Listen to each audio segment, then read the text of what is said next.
Good morning student. आज मैं आपको स्पर्श बुक से काव्य खंड से रहीम के दोहे पढ़ाने जा रही हूँ। तो दोहा इस प्रकार है, जो कि बहुत सारे दोहे हैं, कबीर के दोहे, रहीम के दोहे आप लोग पढ़े हुए। इसमें एक दो ऐसे दोहे जिसे कि आप लोग पढ़ चुके हो। तो पहला दोहा है रहीमन धागा प्रेम का, मत तोड़ो चटकाए, टूटे से फिर ना मिले, मिले गांठ पड़ी जाए। तो इस कविता में कवि ने प्रेम को धागे के समान बताया है। जिस तरह से धागा बहुत जल्द टूट जाता है और टूटने के बाद उसको जोड़ने का प्रयास करते हैं, जुड़ तो जाता है किंतु उसमें क्या होता है, गांठ पड़ जाता है। उसी प्रकार प्रेम जो होता है, आपसी प्रेम जो है, एक धागे की तरह है। इसे छोटी छोटी बातों में नहीं तोड़ लेना चाहिए इस प्रेम को, क्योंकि अगर प्रेम टूट जाता है तो धागे की तरह हम लोग एक दूसरे से जुड़ तो जाते हैं, लेकिन अंदर मन से फिर पुरानी दोस्ती या पुराना प्रेम, पुराने जैसा संबंध, पहले जैसा संबंध नहीं बन पाता है। तो इस प्रकार रहीम कवि ने इस कविता में प्रेम को धागे के समान बताया है। इसे झटका देकर नहीं तोड़ना चाहिए, क्योंकि इसके टूटने के बाद ये जुड़ जाता है, लेकिन जुड़ने के बावजूद भी इसके अंदर गांठ पड़ जाता है। नेक्स्ट आपका है, रहीमन निज मन की व्यथा मन ही राखो गोय, सुनीठ लही हैं लोग सब बाँट न लही हैं कोई। तो रहीम कवि जी कहते हैं कि अपनी पीड़ा मन में ही रखनी चाहिए, क्योंकि संसार दूसरे के कष्ट का मजाक उड़ाता है। मदद बहुत कम लोग करते हैं, कोई नहीं करते हैं, लेकिन दुख को जान करके उस दुख का मजाक बनाने वाले अधिकांश लोग होते हैं। इसलिए अपने मन के दुख को अपने मन में ही रखना चाहिए, किसी दूसरे के सामने प्रकट नहीं करनी चाहिए जल्द। ऐसा ही विकट परिस्थिति हो तो अपना दुख किसी को बताना चाहिए, लेकिन साधारण वक्त पर, साधारण तौर पर अपने दुख को अपने मन में भी रखना चाहिए। थर्ड है आपका, एके साध है सब सध है, सब साधे सब जाए, रहीमन मूल ही सींच वो फूले फले अघाए। तो इस कविता में कबीर जी कहते हैं कि कवि एक ईश्वर की साधना करने की बात कहता है। जिस प्रकार किसी एक भगवान को इष्ट मान कर अगर व्यक्ति को पूजा करना चाहिए, और अगर एक इष्ट को मान करके पूजा करता है तो सब देवता की पूजा हो जाता है उसके द्वारा। किस प्रकार, तो इसको उदाहरण के द्वारा कवि स्पष्ट कर रहा है रहीम जी कि जिस प्रकार एक पेड़ के में अनेक टहनियाँ होती है, उसके फूल निकलते हैं, फल निकलते हैं, तो हम उसे हरा भरा रखने के लिए उसके हर भाग को नहीं सींचते, सिर्फ उसके जड़ को सींचते हैं, जिसके कारण पेड़ हरा भरा रहता है, फल फूल देता है।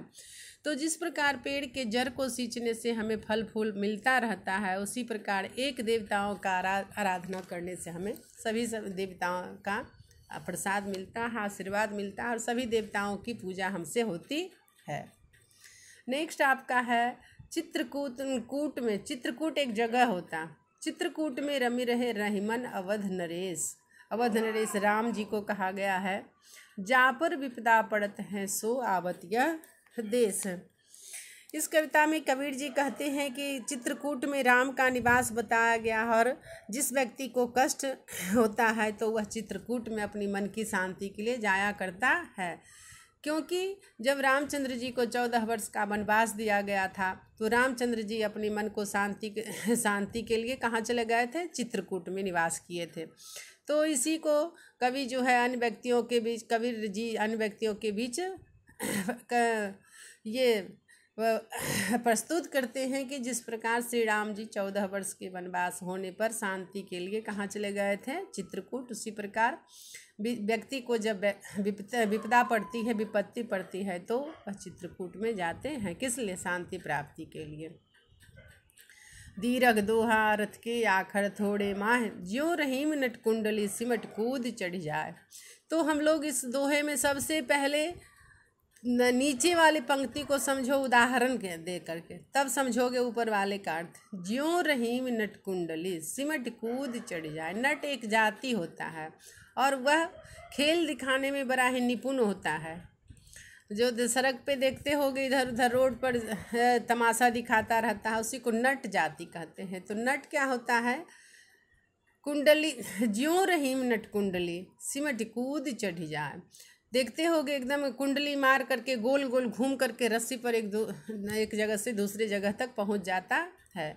जिस प्रकार नट कुंडली मार कर बड़ी बड़ी करिश्माएं खेल कूद दिखा देता है, उसी प्रकार दोहा क्या होता है, दोहे में अक्षर बहुत कम होते हैं, पंक्ति बहुत कम होता है, लेकिन दोहे का अर्थ बड़ा ही ये विस्तृत होता है। तो इस कविता में कवि कहना चाहता है कि इसमें कम अक्षरों में गहरा अर्थ उसी तरह समाया होता है जिस प्रकार नट कुंडली में सिमटकर रस्सी पर चढ़ जाता है। अगला आपका है, धनी रहीम जल पंक को लघु जिय पियत अघाय, उदधि बड़ाई कौन है जगत पियासो जाय। तो इस कविता में कवि जो है बड़े छोटे का एहसास कराना चाहता है। कहते हैं कि धनी रहीम जल पंक को लघु जिय पियत अघाय। जल पंख, पंख मतलब कीचड़ होता है, वह पंख भरा हुआ जल धन्य है जिसे पी करके कि छोटे छोटे जीव जंतु अपने प्यास को बुझा लेता है। लेकिन एक बहुत बड़ा अथाह समुद्र होता है, समुद्र में अथाह पानी होता है, लेकिन वह किसी काम का नहीं होता है क्योंकि उसका जल खारा होता है, वह किसी की प्यास को नहीं बुझा पाता है। तो समुद्र में अथाह जल होने के बावजूद भी अगर कोई वहाँ से प्यासा चला जाए तो वह किस काम का। उससे तो अच्छा है कौन सा जल, पंक जल, कीचड़ का जल है जिसे कि पी करके पशु पक्षी अपना प्यास बुझा लेता है। तो बड़े होने से कोई बहुत बड़ा बड़प्पन नहीं है, अगर वो किसी के काम नहीं आए तो उससे तो अच्छा छोटा चीज़ है जो कि हर किसी के उपकार में आए, किसी की भलाई के काम में आए। थैंक यू बच्चे। आगे का जो और पद बचा है उसको मैं अगले क्लास में पढ़ाऊँगी। आप इसका अर्थ समझोगे और जितना प्रश्नोत्तर बना पाओगे उसको बनाओगे।